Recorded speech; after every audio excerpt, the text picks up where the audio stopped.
Ever woken up and wondered where all your joy went? At 65, I found myself asking that question every morning, even though I had everything I'd spent decades working for.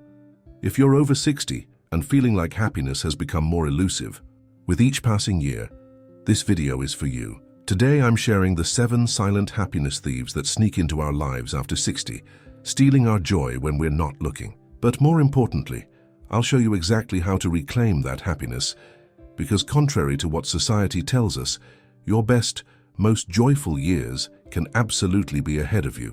I discovered these truths the hard way, but you don't have to. By the end of our time together, you'll have practical strategies to recognize and eliminate these happiness thieves from your life. When we're younger, happiness often seems tied to milestones: graduation, career advancement, raising children, buying a home. We tell ourselves, I'll be happy when...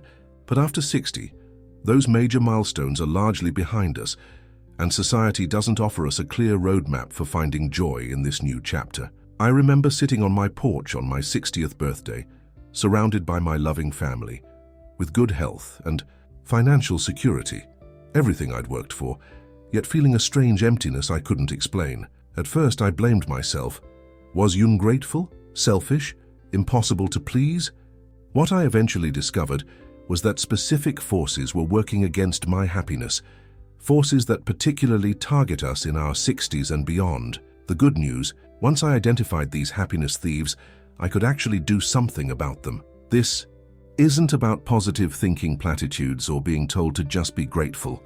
While gratitude matters, what I'm sharing today goes deeper. I'm talking about practical evidence-based strategies that acknowledge the real challenges we face after 60, while giving you actionable ways to overcome them. Whether you're dealing with health changes, relationship shifts, retirement adjustments, or simply wondering what your purpose is now, this video offers solutions that work in real life, not just theory. The strategies I'll share have not only transformed my own life, but have helped thousands of others rediscover genuine joy well into their 70s, 80s, and beyond. Because here's the truth: your capacity for happiness doesn't diminish with age. In fact, research shows it can actually expand if you know how to nurture it correctly. Stay with me until the end, because the final happiness thief I'll reveal is the most surprising and the most powerful to overcome. It's the one thing most people over 60 never recognize is stealing their joy, but when addressed, can transform everything else in your life. Throughout this video, I'll share not just what steals your happiness, but exactly how to take it back with specific actions you can implement today. No vague advice or impossible suggestions, just practical strategies that work even if you're dealing with health limitations, living on a fixed income, or facing other challenges. And for those watching who have a parent or loved one over 60 who seems to have lost their spark, this information will help you understand what they're experiencing and how you can best support them in reclaiming their joy. One of the most insidious happiness thieves after 60 is constantly comparing your current life to your past. I call this the glory days syndrome. I remember standing in front of my bathroom mirror at 62, pinching the loose skin under my arms and staring at wrinkles that seemed to have appeared overnight. Who is this person, I thought. I spent hours scrolling through old photos, mourning my younger body, endless energy, and days when my career was at its peak. Each comparison left me feeling worse, trapped in a cycle of loss. This backward-looking comparison doesn't just affect our feelings about physical changes. It touches everything. Lamenting how we used to host dinner parties for 12 with ease, how we could work 12-hour days without fatigue, how relationships seemed simpler, or how our sense of purpose felt clearer. The psychological impact is devastating. Research shows that this type of comparison directly triggers depression and anxiety. It's like trying to drive forward while staring exclusively in the rearview mirror. Not just ineffective, but dangerous. So how do we take back our happiness from this thief? First, implement the present moment inventory. Each morning, identify 3 unique joys only available to you now. Perhaps the freedom from workplace stress, the wisdom to no longer care about others' opinions, or the depth of long-term relationships. These genuinely positive aspects of aging often go unnoticed when we're fixated on the past. Second, practice intentional memory boundaries.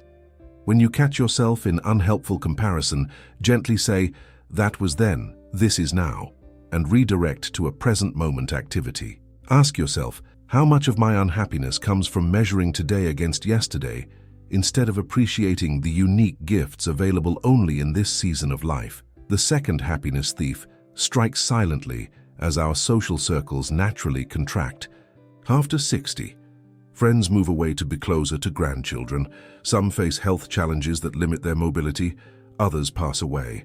The workplace connections that sustained us for decades suddenly disappear with retirement.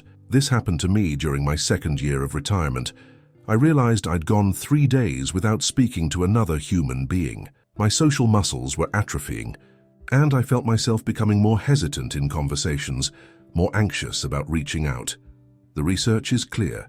Social isolation doesn't just feel bad, it's catastrophically harmful to both mental and physical health. Studies show it's as damaging as smoking 15 cigarettes daily and more harmful than obesity or sedentary living. Yet after 60, maintaining social connections requires more deliberate effort than ever before. To reclaim your happiness, you need to become intentional about connection. First, implement the 2-2-2 connection strategy. Each week, have 2 phone conversations, meet 2 people in person, and try 2 new community activities monthly. This simple structure ensures you're maintaining existing relationships while creating new ones. Second, consider cross-generational connection. Many of us fall into age segregation, only spending time with peers, but research shows tremendous psychological benefits from regular interaction with younger generations. Consider mentoring, volunteering with youth, or simply cultivating friendships with younger neighbors or family members. Third, leverage technology selectively. While nothing replaces in-person connection, thoughtfully chosen digital platforms can supplement your social life. Video calls with distant family, online communities based on interests rather than age, and local meetup groups can all extend your social reach. Ask yourself, have I been passive about my social connections, allowing them to diminish without actively building new ones? What one connection could I initiate today? Perhaps the most challenging happiness thief comes disguised as an existential question. Who am I now? After decades of identity tied to career, parenting, or other roles that may have diminished, many of us face a purpose vacuum. I experienced this acutely after retiring from a 40-year teaching career. For decades, my purpose was crystal clear: educate young minds, mentor future generations, contribute to my field. Suddenly, that driving force disappeared. I found myself introducing myself at social gatherings by saying, "I used to be a teacher," as if my present self had no identity worth mentioning. This loss of purpose isn't just psychologically uncomfortable, it's biologically significant. Research from blue zones, areas with the highest concentration of centenarians, shows that having a clear purpose, what the Japanese call ikigai, adds an average of 7 years to lifespan, regardless of other health factors. To reclaim happiness, you need to intentionally craft a new purpose aligned with your current season. Start with a legacy and learning inventory. List 3 things you want to be remembered for and 3 things you still want to learn. Where these lists intersect often reveals your new purpose direction. Next, implement micro-purpose practices. Rather than searching for one overwhelming life purpose, create small daily purposes. Being fully present with a grandchild, creating something with your hands, solving a neighborhood problem, or mastering a new skill. Finally, reframe your identity. From role-based to values-based. Instead of defining yourself by what you do or did, define yourself by how you live. I'm a person who brings beauty into everyday spaces, carries forward regardless of career status, while I'm a retired interior designer keeps you tethered to the past. Ask yourself, am I still introducing myself primarily by what I used to do? What values-based identity might better serve this chapter of my life? After 60, every unexplained pain or unusual symptom can trigger the 4th happiness thief: health anxiety and catastrophizing. That twinge in your chest must be a heart attack. That forgotten name, early dementia. That new mole, certainly cancer. I found myself in this spiral after finding a suspicious lump. Before even seeing a doctor, I'd mentally planned my funeral, worried about becoming a burden to my children, and grieved milestones I'd miss. I lived through weeks of misery before learning it was completely benign. I realized I'd surrendered. weeks of happiness to fears of a future that never materialized. This anxiety catastrophizing cycle creates a neurological pattern that makes your brain increasingly sensitive to potential threats, stealing your ability to enjoy the present moment. Ironically, this stress response itself compromises immune function and health outcomes. To reclaim your happiness, first implement the two-question reality check. When health anxiety strikes, ask, is this factually happening right now, or am I projecting a future scenario? And what evidence-based action can I take right now? These questions interrupt catastrophizing and redirect toward constructive action. Second, practice body gratitude meditation. Spend 5 minutes daily acknowledging what your body still does for you rather than focusing on what's changing or declining. This rewires your neural pathways toward appreciation rather than anxiety. Third, develop a symptom waiting period. Minor symptoms often resolve on their own, yet we can spend days worrying about them. Unless truly urgent, give new symptoms 3 to 7 days before allowing yourself to worry, making note of them but not researching or ruminating.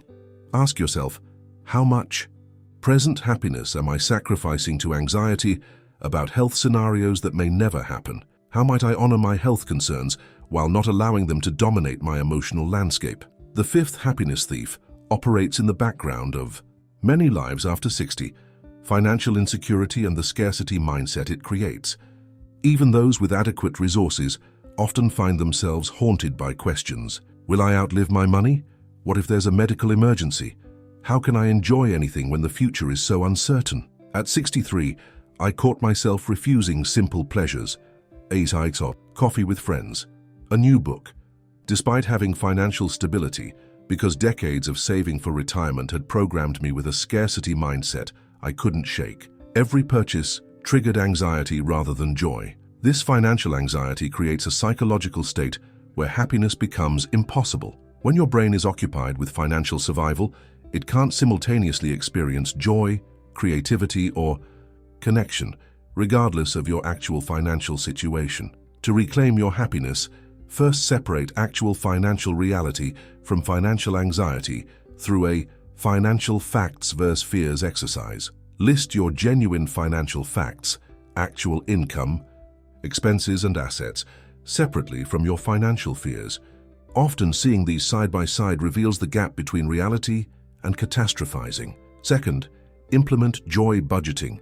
Intentionally allocate even a small amount, $20 monthly, specifically for joy-generating activities. Using this joy fund, without guilt, rewires your brain to associate spending with pleasure rather than anxiety. Third, if your financial concerns are based in reality rather than anxiety, focus on controlled resourcefulness. Identify aspects of your financial situation you can control and direct your energy there rather than toward global economic worries outside your influence. Ask yourself, am I allowing fear of future financial scenarios to prevent my enjoyment? Have simple, affordable pleasures today. What one small change in my financial thinking would create more room for present happiness? The sixth happiness thief is perhaps the heaviest, the accumulated weight of unresolved regrets and resentments. After 60, with fewer distractions of busy careers and child-rearing, these emotional burdens often surface with new intensity. I discovered this when I couldn't stop ruminating about a decades-old family conflict the business of middle life had kept. These thoughts at bay, but in retirement, they resurfaced daily. I was allowing ancient resentments and what-ifs to poison my present joy. Research shows that unresolved emotional baggage doesn't just feel unpleasant. It creates chronic inflammation in the body, contributes to heart disease and weakens immune function. These emotional burdens become literally, not just metaphorically heavy. To reclaim your happiness, first practice regret reframing. For each major regret, identify the lesson it taught you and how that wisdom has benefited you since. This transforms regrets from sources of pain to sources of growth. Second, implement resentment release rituals.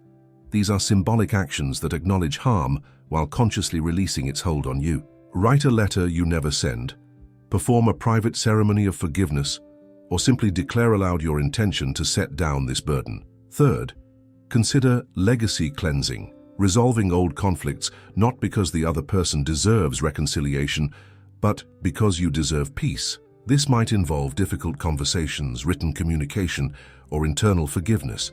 Work when direct reconciliation isn't possible or safe. Ask yourself, what emotional burdens am I still carrying that no longer serve any constructive purpose in my life? If I knew I had 1 year to live, which resentments would suddenly seem too small to keep holding? The final and most powerful happiness thief is the pervasive belief that our best, most joy-filled days are behind us, that happiness naturally diminishes with age. This belief becomes a self-fulfilling prophecy, closing us off to new possibilities. Before we even explore them, I internalized this belief without realizing it. When friends suggested new adventures, taking a painting class, traveling solo, learning to sail, my immediate thought was, that's for younger people. I had unconsciously accepted the cultural narrative that new beginnings and peak experiences belong to youth. The research tells a dramatically different story. Studies on happiness across the lifespan reveal a U-shaped curve, with happiness actually increasing after age 60 for many people, reaching levels not experienced since early adulthood. Neurologically, our brains remain capable of forming new neural pathways and experiencing new joys throughout our entire lives. To reclaim your happiness, first practice possibility thinking. Each week, ask yourself, what would I try if I believed my happiest days could still be ahead? Start a possibility journal where you list experiences, skills, and connections you're still curious about. Second, implement joy monitoring. For 1 week, keep a simple log of when you feel moments of genuine joy or engagement. Analyze these moments for patterns. Do they involve creation, connection, learning, movement, nature? These patterns reveal your personal happiness triggers. To cultivate. Third, create a late bloom inspiration library. Collect stories of people who found new passions, relationships, purpose, or success after 60. Surrounding yourself with these counter-narratives helps overcome limiting beliefs about age and possibility. Ask yourself, have I unconsciously accepted the cultural message that significant happiness belongs primarily to youth?